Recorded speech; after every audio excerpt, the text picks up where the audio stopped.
An Empower refund usually stays pending because the original transaction is still being reversed by your bank, or because Empower hasn't fully completed the return process on their side yet. By the end of this, you'll know how to check your refund status, fix delays caused by bank processing, and understand when a pending refund should actually clear. Start by opening the Empower app and checking the refund transaction details. If it shows pending, the refund is still moving through either Empower's system or your bank's processing queue.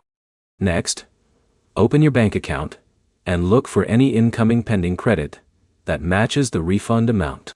If your bank also shows it as pending, the delay is on the bank's side, not Empower's. Refunds can take time depending on how the original payment was made and how quickly your bank processes reversals. Check the original transaction in Empower and confirm whether it is fully completed or still processing. If the original payment hasn't cleared completely, the refund will stay pending until that cycle finishes.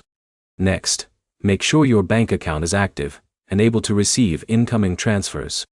If there are restrictions, holds, or verification requirements on your account, refunds may not post correctly. Also check if you recently changed your bank login details or disconnected your account from Empower. That can interrupt the refund routing and delay the update. If your bank connection is broken, reconnect your bank inside Empower using your current login credentials. Avoid using saved or outdated credentials because that can restart the same syncing issue. Next, update the Empower app from your App Store.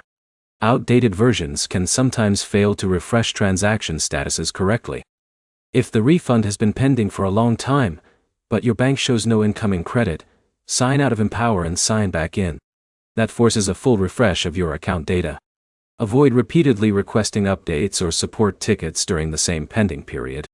That doesn't speed up processing and can sometimes slow down review systems. If everything looks correct but the refund is still stuck, contact Empower support.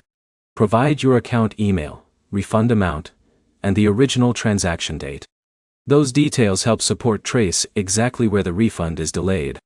To sum it up, check your refund status in Empower, verify your bank's pending credits, confirm the original transaction is complete, and fix any broken bank connection. Next, open your bank app and confirm whether the refund is already processing before taking any further steps. If this guide helped, like the video, subscribe for more Empower tutorials, troubleshooting guides, and personal finance tips.